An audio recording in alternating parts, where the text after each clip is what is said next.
سورہ الحاقہ کی آخری آیات اللہ تعالیٰ فرماتے ہیں کہ ہمیں معلوم ہے تم میں بہت سے لوگ اس قرآن کا انکار کرنے والے ہیں، اس قرآن کو نہیں مانتے۔ وَإِنَّهُ لَحَسْرَةٌ عَلَى الْكَافِرِينَ، لیکن جو انکار کرنے والے لوگ ہیں یہ قرآن قیامت کے دن ان کے لیے افسوس کا ذریعہ بنے گا۔ آج تو خوش ہیں، کل افسوس کریں گے۔ جو لوگ بھی کسی بھی حق بات کا انکار کرتے ہیں، اپنے آپ کو بھی بیوقوف بناتے ہیں، سامنے والوں کو بھی بیوقوف بناتے ہیں، دنیا میں ان کو کچھ پذیرائی، کچھ مقبولیت مل جاتی ہے، لیکن اس آیت سے ہمیں پتہ چلتا ہے کہ آخرت میں انہیں اپنی ان حرکتوں پر افسوس ہوگا۔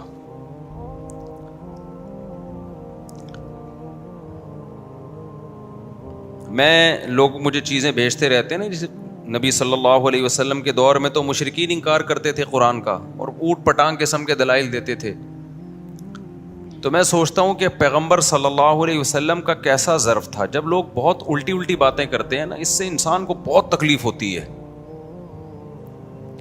اور اس میں لوگوں میں وہ کنفیوژن بھی پیدا کر رہے ہوں، 2 اور 2 4 کی طرح کچھ چیزیں کلیئر ہوتی ہیں، لیکن اب ہر چیز میں جب سے یہ سوشل میڈیا آزاد ہوا ہے، ہر چیز میں کنفیوژن پیدا کی جا رہی ہے۔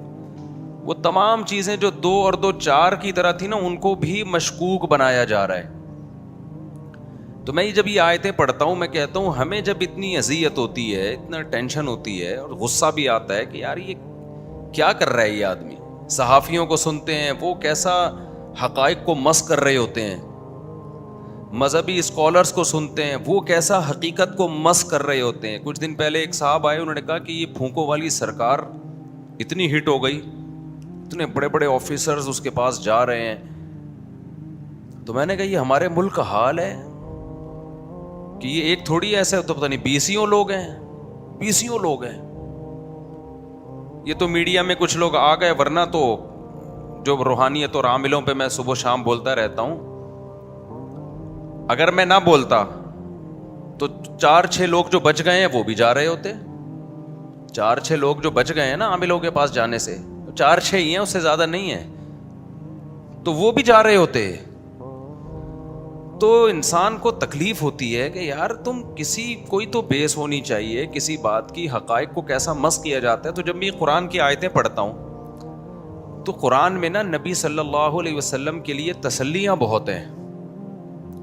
ہم جب شروع میں درس تفسیر پڑھتے تھے مدرسے میں، تو میں بار بار سوچتا تھا کہ یار اللہ اپنے نبی کو اتنی تسلیاں کیوں دے رہا ہے؟ بس ایک دفعہ بتا دیا نا کہ یہ لوگ آپ کی مخالفت کرتے ہیں، آپ صبر کریں، یہ آپ کی مخالفت کرتے ہیں، آپ صبر کریں، اللہ فیصلہ کر لے گا، اللہ فیصلہ کر لے گا۔ یہ مضمون بہت ہے۔ تو میں کہتا تھا اللہ میاں نے اتنا زیادہ کیوں؟ بھائی وہ مخالفت کر رہے ہیں تو نبی اپنا کام کرتے رہیں، کیا خیال ہے بھائی؟ ہمارے نبی تبلیغ کرتے رہیں، وہ آپ کو جادوگر کہیں، وہ آپ کو شاعر کہیں، وہ آپ کی بات کا انکار کریں۔ انہوں نے معجزہ مانگا، نبی نے چاند کے 2 ٹکڑے کر دی، انہوں نے کہا یہ تو جادو ہے۔ تو آپ صلی اللہ علیہ وسلم دعوت میں لگے رہیں۔ اللہ کو تسلی دینے کی ضرورت کیا ہے؟ بس ایک دفعہ دے دی، لیکن جب انسان خود بھگتتا ہے نا، پھر پتہ چلتا ہے بھائی ایک آدھ دفعہ کی تسلی کافی نہیں ہے۔ ہمارے ایک استاذ ہیں، بڑا کام اللہ ان سے دین کا لے رہا ہے، لیکن لوگ ان کے خلاف بہت ہیں، حالانکہ میں ان کو ذاتی طور پہ جانتا ہوں، وہ بہت ہی مخلص ہیں۔ ایک دن ہنس کے کہنے لگے کہ میں جس اخلاص سے میں کام کر رہا ہوں نا، لوگوں کی سمجھ میں نہیں آ رہا کہ اتنا بھی کوئی مخلص ہو سکتا ہے، اور حقیقت یہی ہے، تو اس لیے لوگ میرے خلاف ہو گئے کہ یار یہ کچھ سازش ہے۔ موسیٰ علیہ الصلوۃ والسلام جو تھے نا، وہ بہت دور جا کے نہایا کرتے تھے، غسل کیا کرتے تھے، کیونکہ آپ کی طبیعت میں حیا بہت زیادہ تھی، اپنی قمیض بھی کسی کے سامنے نہیں اتارتے تھے، بہت زیادہ حیا تھی۔ تو جو فسادی لوگ تھے انہوں نے کہنا شروع کر دیا ان کے جسم میں کوئی بیماری ہے، برس کی داغ واغ پڑے ہوئے ہیں، اس لیے یہ اتنا زیادہ پردہ کرتے ہیں، اتنا دور جا کے نہاتے ہیں کہ ایک جسم کا حصہ بھی نظر نہ آئے، حالانکہ وہ تو شرم و حیا کی وجہ سے۔ تو حضرت موسیٰ کو کتنا غصہ آتا ہوگا نا کہ جو چیز میری تعریف کی تھی وہ انہوں نے کیا بنا دی، کیونکہ بنی اسرائیل کا مینٹل لیول ہی نہیں تھا کہ کسی میں اتنی حیا بھی ہو سکتی ہے کہ مرد ہو اور اس کو کرتا اتارتے ہوئے بھی شرم آئے لوگوں کے سامنے۔ لوگوں کا مزاج ہوتا ہے نا، بعض لوگوں کو بہت زیادہ حیا ہوتی ہے ان میں۔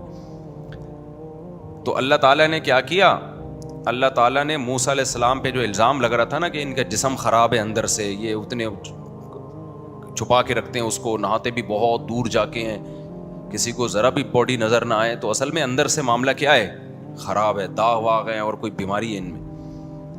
اتنا زیادہ انہوں نے پروپیگنڈا کیا نالائقوں نے کہ قرآن میں اللہ تعالیٰ نے فرمایا کہ فَبَرَّأَهُ اللَّهُ مِمَّا قَالُوا, اللہ نے موسیٰ علیہ السلام کو ان کے الزامات سے بری کر دیا. بخاری میں حدیث ہے کہ موسیٰ علیہ السلام کہیں دور جا کے غسل کر رہے تھے اور اپنے کپڑے اتار کے رکھے انہوں نے پتھر پہ, تالاب میں چلے گئے, پتھر کپڑے لے کے بھاگ گیا.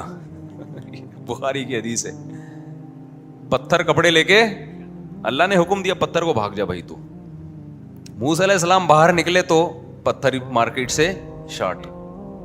موسیٰ علیہ السلام نے دیکھا پتھر آگے آگے جا رہا ہے نا, بھاگ رہا ہے, حضرت موسیٰ پیچھے پیچھے دوڑ رہے ہیں. تو پتھر حضرت موسیٰ علیہ السلام کو آبادی میں لے کے آ گیا, جہاں بنی اسرائیل جو فسادی لوگ اس طرح کی بات, سارے نہیں کر رہے تھے, کچھ لوگ کر رہے تھے.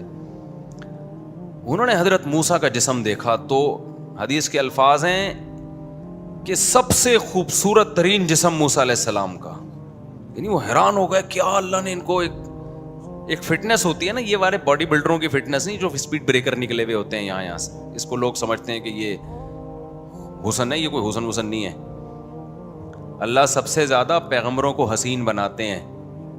نبی صلی اللہ علیہ وسلم کا سینہ اور پیٹ برابر تھے, ایسا نہیں تھا کہ یہ سینہ نکلا ہوا ہے اور کمر بالکل یوں کر کے اور یہاں سے کٹس اور یہاں سے کٹس. یہ تو میں کسی باڈی بلڈر کی مذاق نہیں اڑا رہا, لیکن یہ کوئی نیچر نہیں ہے, یہ تو عجیب سے باڈی ہوتی ہے.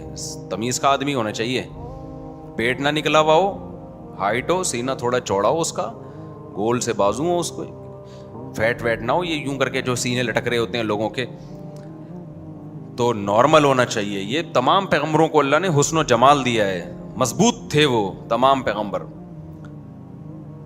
موٹی اسکن نہیں ہونی چاہیے, جیسے ہوتا ہے نا آج کل اتنا, جیسے لوگوں کے, بعض لوگوں کے, سب کی بات نہیں. تو موسیٰ علیہ السلام کا جب انہوں نے جسم دیکھا تو انہوں نے کہا کہ اس سے زیادہ خوبصورت تو کوئی ہو نہیں سکتا. تو قرآن میں اللہ نے کہا کہ اللہ نے بری کر دیا موسیٰ کو اس الزام سے. لوگوں نے کہا بھائی یہ حیا ہے ان میں. اب وہ تو پیغمبر تھے, اللہ نے بری کر دیا, لیکن اللہ ہر ایک کو تھوڑی اس طرح الزام سے بری کرتا ہے. تو میں نے طلبہ کو ایک بات کہی, میں نے کہا دیکھو اس دور سے یہ فسادی لوگ ہر عمل کی الٹی تعویل کرتے ہیں, ہر عمل کی الٹی تعویل. آپ کوئی بھی اچھا کام کرو کیڑے نکالیں گے بیٹھ کے. ہمارے جامعۃ الرشید میں تو ایسا بہت ہے.